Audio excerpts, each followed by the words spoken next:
ہماری جو نماز ہے اس نماز میں ہی کہا جاتا ہے کہ یوگا کی بہت ساری مشقیں اسی میں ہی موجود ہیں، یہ جو جسم کے فوائد جس سے حاصل ہوتے ہیں، اس بارے میں ارشاد فرمائیے۔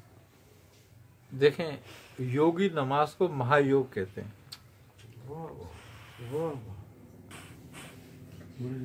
سبحان اللہ۔ ہاں، اچھا مزے کی بات یہ کہ پہلے آپ غسل وضو کرتے ہو اس میں، تو آپ اپنے پورے جسم کی حرارت کو معتدل اعتدال میں لے آتے ہو سب سے پہلے تو، سبحان اللہ۔ اور اس کو اعتدال میں لانے کے بعد پھر ایک ترتیب کے ساتھ اس کو واپس گرم کرتے ہو جسم کو، جیسے کہ پہلے قیام میں آئے، اب آپ نے جیسے کہ اللہ اکبر کر کے نیت باندھی اور ہاتھ اوپر کیا، اس دوران پورا صحیح سیدھا ہو گیا آپ کا۔ اب اس کے بعد آپ قیام میں کھڑے رہے، تھوڑا انتظار کی جیسے ہم کرتے ہیں ہاتھ باندھ کے، اور ہماری توجہ ایک مرکوز ہو جاتی ہے، اور ہم جب توجہ مرکوز ہو جاتی ہے ہماری، تو ہمارا ارادہ اور دماغ ایک زاویے پہ آ جاتا ہے۔ اب اسی زاویے کو لے کر ہم رکوع میں چلے جاتے ہیں، ارادے سے کہ ہم رکوع میں جا رہے ہیں، اللہ اکبر کہتے ہو نا آپ، اور پھر کمر کو سیدھا کرتے ہو، تو جس سے یہ ریڑھ کی ہڈی، کولوں کا یہ نظام آپ کا کھچ کے سیدھا ہو جاتا ہے، صحیح ہوتا ہے۔ پھر آپ ایسے ہی واپس نہیں جاتے، پھر سیدھے کھڑے ہوتے ہو آپ تھوڑا سا۔ اچھا، اتنی دیر کم سے کم کھڑا ہونا چاہیے جتنی بار ہم 3 دفعہ سبحان اللہ کہتے ہیں، جی، اتنی دیر سیدھا ہو جانا چاہیے تاکہ ہم جو 2 کلمات ہیں وہ ادا کر لیں پوری طریقے سے، جس سے کیا ہوتا ہے پھر دوران خون سیدھا ہو جاتا ہے، صحیح ہو جاتا ہے، بالکل لیول پر آتا ہے۔ پھر ہم اس کے بعد سجدے میں چلے جاتے ہیں، جس سے پورے دماغ کو سرکولیشن آف بلڈ ہوتی ہے، اور پھر ہم فوراً کھڑے نہیں ہوتے، پھر ہم اس کو ریلیف دیتے ہیں بیٹھ کے، پھر ہم سجدے میں جاتے ہیں، تو ہمارا خون اس کا عادی ہو جاتا ہے ہم کیا کر رہے ہیں، اور پھر ہم قیام میں آتے ہیں۔ تو یہ ایک پوری یوگا ہو جاتی ہے، پورے جسم کی، پورے مسلز کی، پورے عضلات کی، دل کی، دماغ کی، آنکھوں کی، کولوں کی، ہڈیوں کی، پنجوں کی، پوری ورزش ہو رہی ہوتی ہے۔ اب اس سرکولیشن میں، موومنٹ میں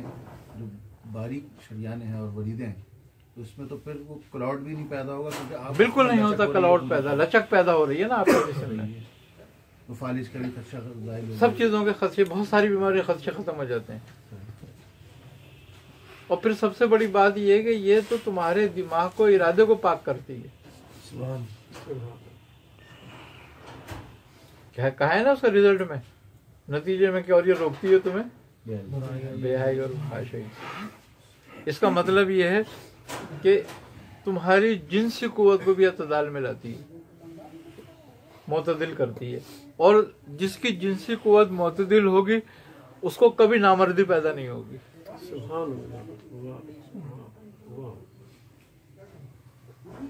بانجپن کیوں پیدا ہوتا ہے؟ ہماری جنسی قوت اعتدال پہ نہ رہنے سے، ذکاوت حس بڑھ جانے سے، اور ذکاوت حس جب بڑھ جاتی ہے تو فاسد خیالات کی وجہ سے بڑھتی ہے، اور ذکاوت حس میں آدمی عورت کے قابل نہیں رہتا، اور خود بھی وہ پاک نہیں رہتا ہر وقت۔ تو یہ تمہیں اس خطرناک بیماری سے بچاتی ہے کہ جو تمہیں موت کے قریب لے جا رہی ہوتی ہے، کیونکہ یہ جوہر حیات تمہارا ختم ہو رہا ہوتا ہے، اس میں ایک تو بننا بند ہو رہا ہوتا ہے، اور دوسرے ضائع ہو رہا ہوتا ہے، جریان کا مرض یہی ہوتا ہے۔ تو یہ تمہیں بہت اچھا، اب جب جوہر حیات تم میں سے کم ہونا شروع ہوگا اور بننا بند ہوگا اس کا، جس کا نتیجہ تمہاری قوت مدافعت ٹوٹے گی، حرارت عزیزی کم ہوگی، تو قوت مدافعت ٹوٹے گی۔ جب قوت مدافعت ٹوٹے گی تم پہ بڑھاپا جلدی آئے گا، جوانی میں ہی تم پہ بڑھاپا آ جائے گا، تمہاری عمر کم ہو جائے گی، اور کبھی بھی کوئی خطرناک بیماری پیدا ہو سکتی ہے، یا ہارٹ اٹیک وغیرہ پیدا ہو سکتا ہے۔ تو نماز جو ہے تمہیں بہت اعتدال پہ رکھتی ہے،